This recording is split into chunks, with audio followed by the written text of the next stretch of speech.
Shalom semuanya, selamat pagi, selamat siang, selamat malam buat kita semua.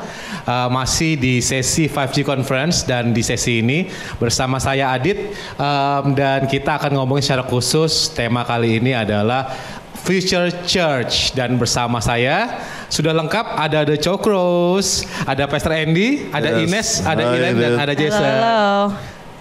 Oke, di sesi kali ini mungkin kita akan bahas banyak soal Future Church. Pertanyaannya langsung deh, Pastor Andy. Apa harapan Pastor Andy untuk Future Church mungkin 10 tahun ke depan? As simple begini ya, bahwa Tuhan selalu memberikan analogi kepada kita. Gereja itu disebut bukan istana Tuhan, bukan kantor Tuhan, bukan organisasinya Tuhan, tetapi rumah Tuhan. As simple as seperti itu, Adit dan semua pemirsa yang ada di tempat masing-masing, hamba-hamba Tuhan. Bisa gak kita menjadikan as simple bahwa gereja itu adalah rumahnya Tuhan. Dan saya percaya kalau namanya rumah, kalau rumah itu isinya cuman orang-orang tua saja, maka disebut rumah jompo ya. Ada juga aku bikin rumahnya anak-anak muda saja, itu disebut rumah panti asuhan begitu. Dan saya percaya seperti rumah kita semua, rumah saya dan anak-anak saya, seperti rumahnya Adit dan rumah semua yang melihat bahwa rumah kita ada rumah intergenerasi. Dari mulai oma opa sampai yang paling kecil bayi, semua bisa akur duduk bareng di satu rumah. As simple as seperti itu, Dad. Saya ingin melihat gereja di masa depan menjadi rumah untuk semua generasi, begitu. Ya. Wow, so good. Pastor Andy, aku mau tanya nih. Aku pikir salah satu tantangan yang kita hadapi bersama udah pastinya adalah beda generasi, beda penyampaian, komunikasi, beda treatment. Apa perspektif Kuani tentang itu? Gimana sih caranya kalau misalnya kita mau menghubungkan banyak generasi? Ya, saya percaya bahwa seperti rumah itu ya, memang akan banyak generasi dari yang tua sampai yang muda, dan saya percaya itulah seringkali kata regenerasi dibuat menjadi replacement ya, seringkali itu yang buat menakutkan ya kan. Regenerasi artinya saya akan digantikan, saya akan dicopot, tapi sebetulnya regenerasi itu adalah reinforcement, membuat kita lebih kuat, lebih better family, lebih better home, lebih menjadi better church kalau kita bisa punya reinforcement. Dan saya percaya di rumah kita pun kita nggak selalu dengerin the same music ya. My wife, istri saya dan saya, kita lebih suka Don Moen, Robert Lea, ya kan. That's my domain gitu ya. Begitu keluar kita dengerin yang battle, belum lagi yang baru-baru Hillsong, bukan BTS, bukan, different culture. Oke, kita dengerin banyak, tapi waktu di mobil kita mulai giliran, kita mulai dengerin, dan saya mulai enjoying the battle songs, the hill songs, dan yang baru-baru yang lain. Di satu titik, di satu kebaktian saya nyanyiin lagu mereka, di lain titik tiba-tiba mereka nyanyiin lagu-lagu kami yang jadul. Jadi menurut saya disitulah kita bisa enjoying something yang common lintas generasi begitu, Dit. Yeah. Wow, mungkin sebelum aku masuk ke anak-anak nih, Pastor Andy, as a leaders di zaman sekarang, as a church leaders, apa sih yang biasanya Pastor Andy lakukan dalam konteks mungkin berkomunikasi dengan lintas generasi ini, Pastor Andy? Secara di gerejanya Pastor Andy pasti lebih banyak juga orang-orang yang beda-beda. What do you do usually? Ya, saya percaya bahwa karena saya nggak akan bicara sendiri, saya akan minta anak-anak saya banyak bicara kepada Bapak Ibu Saudara sekalian. Pada intinya generasi yang kita hidupi sekarang adalah generasi yang suka reality, yang asli, yang tidak pakai make up, yang benar-benar apa adanya begitu ya. Jadi saya percaya begitu juga dengan rumah kita. Dan saya percaya bahwa ada 4 poin yang saya selalu lakukan di rumah kita ya, di rumah kita masing-masing. Home pertama adalah the place of honesty. adalah tempat di mana kejujuran itu menjadi nomor satu. Bahwa di rumah kita menjadi apa adanya, di rumah kita hapus make up, di rumah kita bisa duduk seenak apapun, pakai baju yang nggak harus bagus, pakai daster yang udah robek mungkin, udah kusam. Kita bisa nikmatin di rumah, kita bisa menjadi apa adanya kita. Nah, saya percaya kalau gereja bisa menjadi rumah apa adanya, the place of kejujuran, pastor pun bisa jujur gitu loh. Pastor gak perlu hidup dalam kemunafikan. Pastor bisa hidup dalam apa adanya. Dan orang akan menghargai kejujuran kita kalau memang itu budaya rumah. Dan yang kedua, saya suka di rumah itu adalah tempat di mana semua orang dapat kesempatan.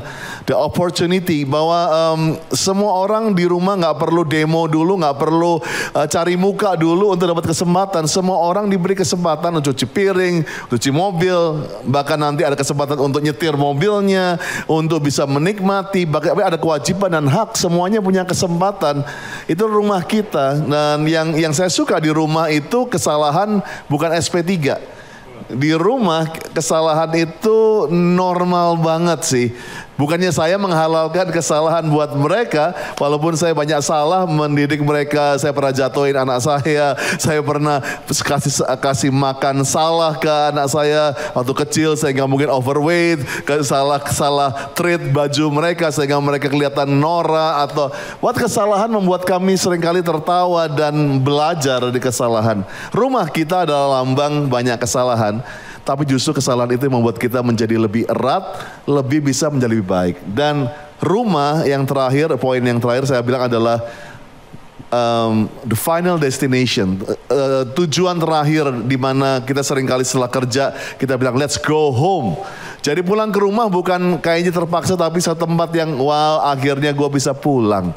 Jadi saya percaya gereja bisa gak menjadi tempat yang begitu orang datang tanpa beban, tapi senang untuk pulang.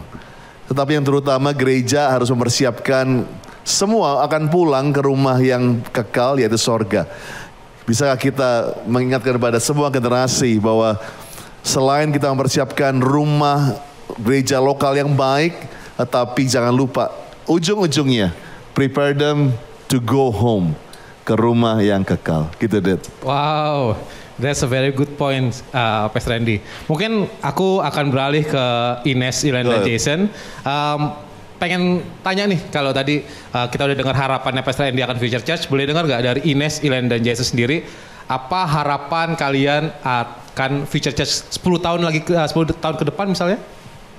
Kalau aku sih ya, impian aku tuh pengen gereja yang rame, tapi bukan rame as in banyak orang ya, tapi buat aku rame tuh as in ramah, orang-orangnya ramah, ngobrol satu sama lain, saling menyapa. Karena aku suka ngeliat gereja walaupun yang besar, banyak banget orang-orangnya, tapi di dalam tuh orang-orangnya kaku, nggak pernah mau nyapa. Ditanyain nama WL diem doang. Sedangkan aku lihat banyak sekali gereja-gereja kecil yang begitu warm, gereja-gereja kecil yang kalau jawab tuh kayak yes, and kayak warm banget, sama pastornya kenal, semua kenal, sangat warm. Aku ingat aku kuliah dulu waktu di Amerika, aku ke satu gereja dan di gereja itu tuh benar-benar berisik banget. Berisik as in a good thing ya, kayak berisiknya tuh kayak sebelum ibadahnya mulai semua orang ngobrol, gak ada yang diem. Aku ingat banget aku sit there, aku sendirian, ada yang datengin, hey how are you, kamu dari mana? Dan aku tuh pengen banget ada gereja yang seramah itu, yang sebaik itu. Wow, that's very good, Ines. Thank you. Ilan mungkin berikutnya? Buat aku sih, my ideal future church itu gereja menjadi tempat di mana orang-orang dari berbagai macam latar belakang dan orang-orang yang mungkin mempunyai masa lalu yang berbeda-beda, dan juga orang yang punya berbagai macam sifat dan kepribadian dan karakter. Semua orang bisa berkumpul di gereja dan bisa merasa nyaman, bisa merasa di rumah, dan bisa bersatu hati untuk memuji dan menyembah Tuhan. Aku rindu gereja menjadi tempat di mana orang-orang gak usah pasang topeng kalau ke gereja, gak usah takut dihakimi. Aku sendiri sih, aku orangnya pendiam ya. Aku kadang sulit banget untuk terbuka sama orang-orang. Mungkin berbeda sama Kaines dan Jason. Jadi kadang aku merasa ke gereja tuh masih harus kayak put on this mask, pakai topeng, dimana aku harus ramah dan aku harus kayak merasa tuh aku harus kayak perfect gitu di depan orang-orang. Tapi aku rindu aku bisa ke gereja, bisa merasa nyaman, bisa apa adanya, dan aku mau merasa kalau it's really okay to be me gitu. Wow, that's very good point. It's okay to be me. Nice. Mungkin kita mau dengar dari Jason nih. Kalau dari aku sih, aku harapkan gereja 10 tahun ke depan tuh gereja yang memberikan opportunity, kesempatan buat anak-anak muda. Jadi aku melihat anak-anak muda yang melayani di panggung, di media, sebagai usher, bahkan menjadi pembicara juga bisa. Aku tuh paling muda ya dari mereka bertiga. Jadi aku sering melihat mereka, I look up to them gitu. Aku melihat kakakku yang bisa main musik, bisa media, kakakku juga ya, Kailen bisa nyanyi juga, melayani. Aku dulu tapi sering kali aku jadi minder, aku merendahkan diri, jadi I feel like aku nggak tahu talentaku tuh apa gitu. Nah satu hari ketua aku datang, dia melihat aku dulu ingin melayani, tapi aku nggak tahu melayani apa. Nah dulu ketua aku datang dan dia kayak ada feeling dia lihat aku bisa main laptop gitu, bisa main laptop lah. Nah dia bilang, kamu mau nggak melayani di multimedia dulu? Aku bilang, oh boleh gitu, melayani multimedia. Dan di situ aku berbulan-bulan lah melayani multimedia, dan dia juga melihat since aku juga keluargaku suka bernyanyi, suka main musik, dan dia melihat kalau aku sambil multimedia aku suka menyembah juga, suka ikut nyanyi. Jadi dia ajak aku, mau nggak audisi sebagai singer? Bilang oh boleh gitu. Aku sebenarnya aku takut juga, tapi ya emang pengen coba hal yang baru gitu. Jadi singer, dan sampai sekarang juga bisa melayani di umum, bisa melayani di ibadah muda juga sebagai worship leader gitu. That's good banget Jason. Oke, mungkin kita masih akan tanya para next gen ini. Kita pengen tahu nih di umur kalian yang masih muda, Ines berapa tadi? 22, Ilen 20. Jason 17. Wow. Kita pengen tahu apa sih yang sebenarnya bikin kalian itu mau melayani? Apakah since you're the children of the pastors atau apa sebenarnya? Boleh cerita sedikit gak? Kalau buat aku sih, mungkin karena kita dari kecil udah terekspos dengan dunia gereja ya. Aku ingat banget waktu aku mungkin umur 7-8 tahun, kita tuh udah disuruh nyanyi di panggung besar. Disuruh ikutan nyanyi, perform di panggung besar. Jadi buat kita tuh pelayanan udah normal gitu, kayak oh emang kita tuh emang harus melayani. Cuman aku ingat banget waktu aku kuliah satu hari tuh aku realize sebenarnya aku melayani tuh bukan karena orang tua aku pendeta, bukan karena keluarga hamba Tuhan, tapi buat aku karena aku mencintai Tuhan, karena aku melayani untuk memberkati orang lain, bukan untuk build up my own self esteem gitu, tapi lebih untuk memberkati orang gitu. Kalau Ilen? Kalau aku sih dulu aku mulai pelayanan karena aku merasa aku harus gitu. Soalnya aku anak pendeta, orang tua aku pelayanan, seluruh keluarga aku pelayanan, kakak aku juga pelayanan. Jadi aku ngerasa tuh, oh artinya aku harus, emang itu sebuah keharusan. Tapi aku nggak ngerti banget sih apa artinya sebenarnya untuk melayani Tuhan. Sampai satu titik aku jatuh, aku mengalami masa-masa kelemahan, dan di situ aku benar-benar sadar kalau aku butuh banget Tuhan. Dan aku juga tahu banyak orang yang mengalami hal yang sama, banyak orang pernah jatuh, tapi masih banyak yang belum mengenal Tuhan. Dan di situ aku dapat hati untuk melayani orang-orang yang seperti itu. Wow, very good. Oke, kita dengar dari yang paling kecil deh katanya. Tapi paling ininya jenggotnya lebih banyak dari saya ini. Kalau aku sih, aku merasa kayak berbeda dengan mereka berdua. Aku mungkin pas kecil nggak di pressure gitu ya buat melayani, nggak kayak harus melayani gitu-gitu. Dulu aku tuh aku dulu nggak involve sama sekali di gereja, mungkin hanya ya ibadah karena emang disuruh ibadah juga. Tapi one day aku join komunitas bersama teman-teman, dan di komunitas itu aku diajarin tentang firman Tuhan dan juga ketiga dikasih tahu tentang melayani, dan akhirnya aku lihat teman-temanku melayani juga di pertama di ibadah muda. Jadi aku akhirnya penasaran lah, aku jadi pingin ikutan di ibadah muda gitu. Dan pertama aku juga ikutan melayani di situ, dan aku dulu melayani juga nggak serius, cuman ingin seru-seruan, rame-ramean doang, kayak kok mereka bisa sih gitu-gitu. Aku situ belum ada hati, tapi setelah bulan-bulan aku melihat ini komunitas ini semakin kuat, dan juga di situ aku merasa bertumbuh dan ada hati buat anak-anak muda. Wow, keren. Lucunya adalah ada 3 anak, satu keluarga tapi beda-beda cerita gitu. Itu menarik banget. Nah mungkin kita balik ke Pastor Andy. Pastor Andy, apa sih yang Pastor Andy lakukan di keseharian? Maksudnya sampai ke titik, sampai ke sekarang semuanya anak-anaknya sudah sampai ke titik melayani bersama. Baik, saya ingat banget dulu saya akan melayani sebagai youth pastor. Setiap Sabtu itu saya udah pasti keliling Jakarta, keliling Indonesia untuk khotbah dan semua. Tapi satu pagi Tuhan bilang seperti ini, gembalakan youth kamu terlebih dahulu. Saya bilang, iya Tuhan, saya gembalain youth. Tapi Tuhan bilang, no, gembalain your youth.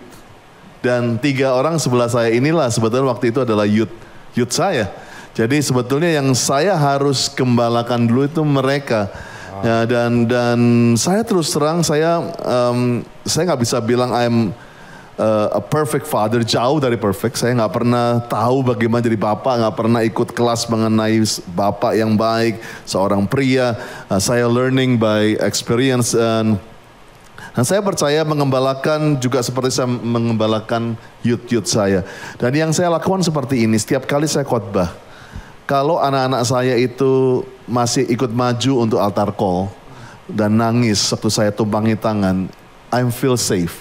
Dan malam ini atau pagi ini ya, dimanapun kita sedang melihat acara ini, by hearing what they say, dengan mendengar apa yang tadi mereka katakan, it really touch me. Bagaimana tidak ada yang lebih baik daripada seorang gembala dan seorang ayah untuk melihat pengakuan dari mereka yang genuine.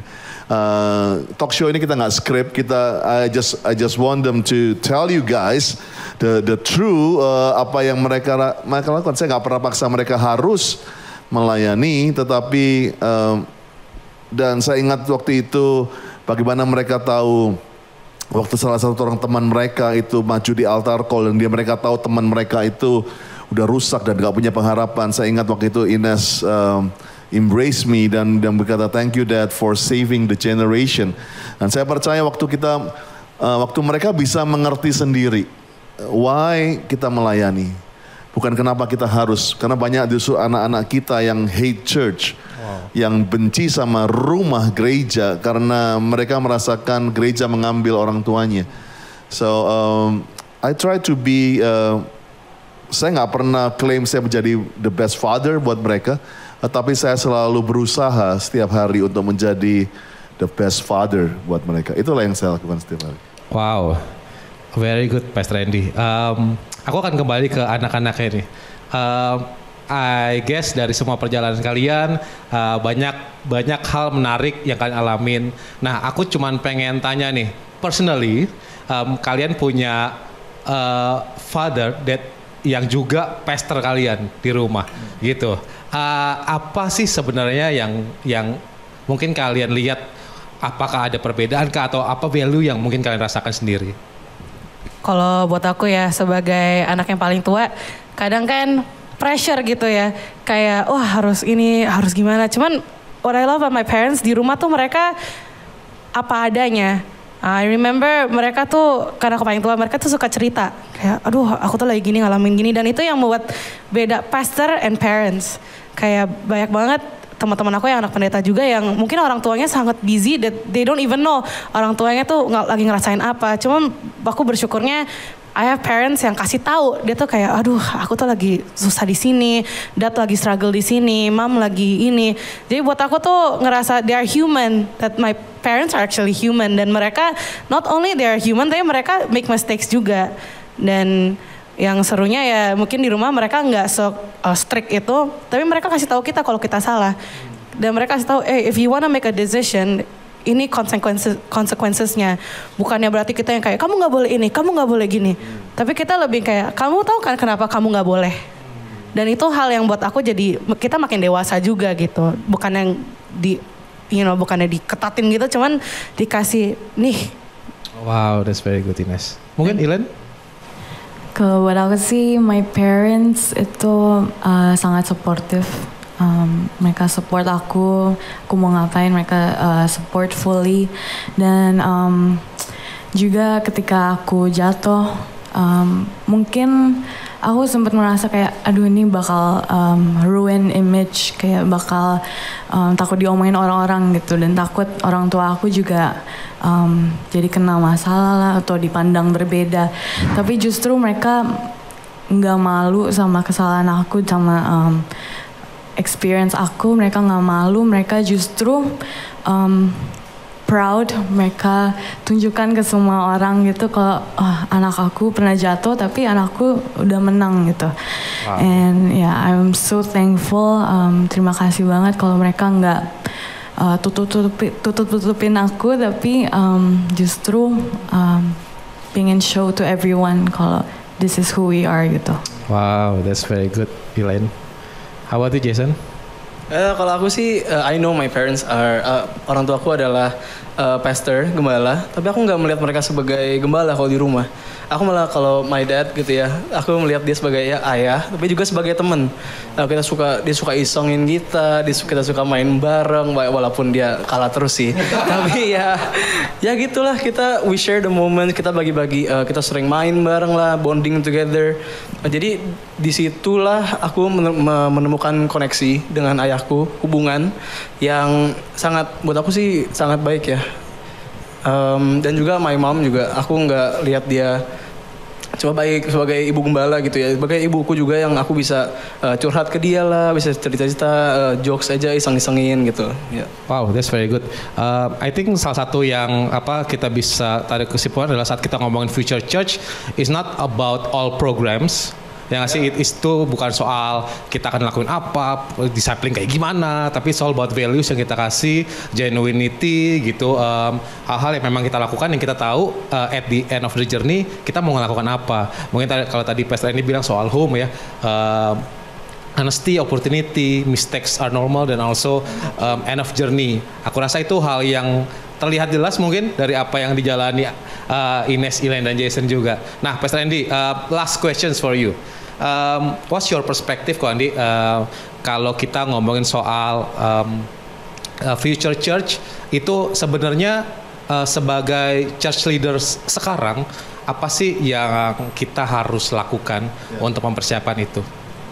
Well, waktu kita udah hampir habis, dan saya percaya di ujung dari semuanya ini, saya juga surprise future church bukan mengenai gereja yang penuh dengan laser dan piring terbang dan mungkin orang bisa ngambang, bisa ada no gravity atau apa. No, future church as simple as to be home, to be like a place more happier than Disneyland. Kalau anak-anak senang ke Disneyland karena the happiest place of earth, bisa nggak kita buat generasi ini yang gerejaku adalah the happiest place on earth. Jadi biarlah kita bisa menciptakan rumah untuk generasi. Dan saya cuma ingin bacakan di Yesaya 58 ayat 12. Engkau akan membangun reruntuhan yang sudah berabad-abad dan akan memperbaiki dasar yang diletakkan oleh banyak generation atau banyak keturunan. Engkau akan disebutkan, ini yang saya suka, yang memperbaiki tembok yang tembus atau tembok yang bolong, yang membetulkan jalan supaya tempat itu dapat dihuni. Saya percaya GBI 50 tahun, rumah besar kita. Ya mungkin rumah kita sempat banyak bolong, banyak pintu-pintu yang udah harus diganti, banyak harus dicat. Tapi biasa gak kita hari ini belajar, future home bukan artinya kita pasrah dan kita hancurin semua. As simple as perbaiki kembali rumah kita. Biarlah kalian dikenal hamba Tuhan sebagai orang yang memperbaiki tembok yang tembus. Dan seperti 1 Korintus 3 ayat 10-15, Paulus berkata bahwa sebagaimana aku seorang ahli bangunan yang cakap membangun, dan orang lain akan terus membangun di atasnya. Guys, saya percaya kita sedang membangun rumah yang bukan cuma buat tahun 50 tahun GBI, tapi saya percaya nggak tahu sebelum Tuhan Yesus Kristus datang, kita bisa membangun rumah untuk sebanyak mungkin keturunan. Dari anak-anak kita sampai anak-anak kita sampai anak-anak kita, mereka akan terus membangun di atasnya. Tetapi Paulus bilang jangan ada yang membangun selain dasarnya Yesus Kristus. Itulah yang harus kita lakukan. Setiap rumah punya peraturan, setiap rumah punya ketentuan. Memang setiap generasi punya hobi dan kesukaan masing-masing. Tapi saya percaya kita belajar dari Future Church hari ini bahwa gereja di masa depan bukan gereja yang anti dengan segala macam budaya dan culture, tapi rumah menjadi rumah yang dimana kejujuran itu ada, kesalahan itu normal, dan kesempatan itu ada, dan menyiapkan tempat yang kekal. Begitu saja. Wow, so good. Aku rasa itu sudah wrap up dari semuanya. Thank you so much untuk semua yang udah nonton, udah dengar. Aku rasa kita bisa banyak belajar dari apa yang kita lakukan hari ini. Dan berharap banget ini memberkati setiap kita. Thank you so much for all the leadership pastinya dari Pastor Andy juga. Ines, Ilen, dan Jason yang sudah sharing hari ini. So that's it for us. See you. God bless everybody.